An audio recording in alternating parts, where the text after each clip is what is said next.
Today I want to give you a couple of tips on how you can improve your strict press, and you probably are making these mistakes in your own training. A couple of years ago I strict pressed 120 kilos and felt like I had completed a strict press, and I haven't moved it since. But there's a couple of things I learned on the way that are really important to actually improving the strict press, along of course with helping many more people in that time improve their strict press with our programs. The first place to start is understanding that volume is incredibly important for the strict press. What very often happens when people start their own strict press cycle, their own strict press program, is they come into the program and they start on 3s or 5s and then expect to make a meaningful difference to their 1 rep max. Of all the strength lifts, singles on the strict press are the least productive rep range that you can do to meaningfully move your strict press at the top end range. Volume at the start, higher volume, we're talking 8s, 10s, 12s, multiple sets of these at the start for several weeks in a row are going to make some of the biggest differences on your 1 rep max towards the end of the program. Too often people come in with these 5s and their 3s and they don't move their strict press, or they repeat their old 1RM or barely add a kilo, and they're kind of confused why. So volume at the start, build your base really soundly with this higher volume, is incredibly important for later in the program. Now, not only this, but rep maxes or heavier volume is also really important. Your heavier 5s and your heavier 3s makes a really big difference to that 1 rep max towards the end. I'll give you an example from my own strict press. When I strict pressed 120 kilos, 100 for a set of 5 was my big goal. And I knew if I pushed this for a set of 5, if I got this top set of 5, very shortly after I would press 120 kilos. It took me a long time to get that 100 kilos for a set of 5, but once I did it very shortly after, I did hit the 120 kilo strict press. So volume at the start and heavier volume towards the end of the program is really important. The time between where you do your heavier volume and then the time where you hit that heavy single is going to be smaller than most other strength training lifts, and you'd be very surprised how quickly it will transfer over. Number 2 is a technical tip. Stop standing so narrow. This is by far the most common technical error we see in the strict press, and people have a much too narrow base. A very common problem with this is the fact that your stability is going to be reduced massively. Your balance and your stability are going to be compromised by this very narrow base. People are often wondering about their grip width, their elbow angle, their wrist angle. All of that is somewhat important, but first of all, the most common technical error is people standing way too narrow. A wider stance is one of the most important strict press cues that I can give you. Remember, we're not trying to squat anything. We don't need to worry about our hips descending. We're not push pressing. We're not split jerking it. All we're trying to do is have a stable platform to press off of, and this wider base is incredibly important. Now, obviously, you can go too wide, but in general, at a minimum, shoulder width or even slightly outside shoulder width is very important.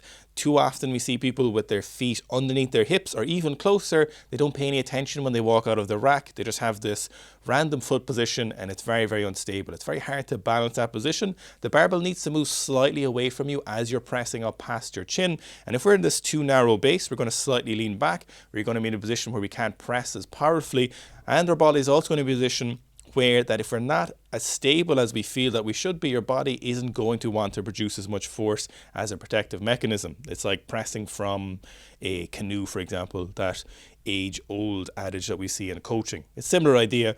Wider base, a more stable platform to press off makes a huge difference to your strict press. Number 3 is upper body mass. I cannot explain to you how important upper body mass is for a big strict press. If we look at all of the big strict pressers, even when I was strict pressing 120 kilos, upper body mass is incredibly important. It's really important for 2 different reasons. One, upper body mass, muscle mass, is the only thing actually contracting. It's the only thing producing the force. So the more muscle tissue we have, the more potential we have to move bigger weights. Simple. The second reason, though, and it's something we don't always think about, in the strict press, we have better mechanical leverages. We have better stacking of our muscles. We have better proprioception. Your body prefers this position. It prefers this level of stability and comfort. If we can feel from our mechanical receptors, things that sense touch and pressure, if we have a lot of muscle mass up here in our biceps, in our back, in our forearms, if we have a lot of mass here, your body is very adept at feeling this, and your body really enjoys this mass. So pressing those bigger weights with this extra mass is incredibly useful. So if your goal is to push your strict press as much as possible, take a look at it and think, you know what, maybe I do need a bit more upper body mass. Number 4 is assistance work. Non-specific or non-strength press work is incredibly valuable. If we look at the bench press, for example, there's not a lot of assistance exercises that actually meaningfully move the bench press. In general, the best bench press exercises that are assistance work is bench press, bench press, bench press, or some variation of the bench press. We don't really see single arm dumbbell pressing or any other movements like that making a meaningful difference. They do help to a certain extent, make no mistake, but when it comes to the other lifts, like the deadlift, for example, we know if we push our squat a lot, our deadlift will go up, but the same doesn't really happen for bench. The strict press is actually quite different.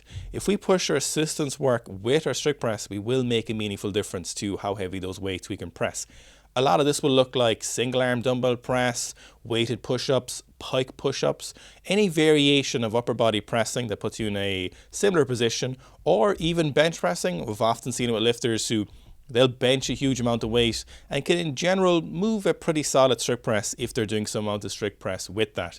So if you see people pushing north of 180 kilos, you'll often see them being able to strict press somewhere between 100 and 120 kilos. If they trained that, they could probably move better. But just upper body assistance exercises, extra pressing, makes an actual difference to the strict press. Weighted push-ups is actually a very, very good one. If you don't like bench pressing, weighted push-ups or weighted dips can be a fantastic exercise to help assist your strict press. This is both from that neurological aspect and also from accruing extra muscle mass. The more volume we're doing with this upper body and variation, the more likely we are to have extra upper body mass to press from. Lastly, it's train your back and train your core.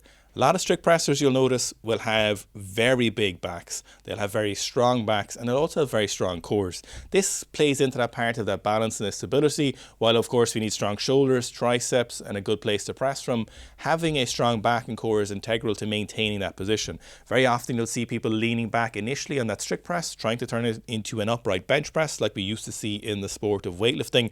And this is not a great place to press from. It's not aesthetically pleasing. And it's also, in general, if we're trying to do a strict press, it's actually not good technique for adhering to what we would consider a good strict press.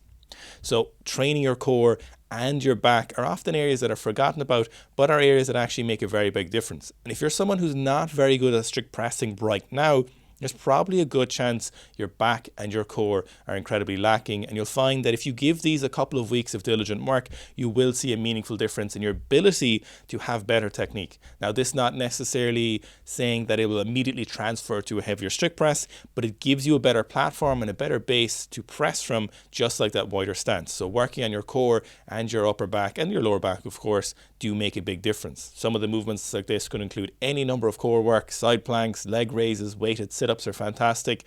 Seal rows, horizontal rows, weighted pull-ups are all excellent opportunities to train your upper back and your core.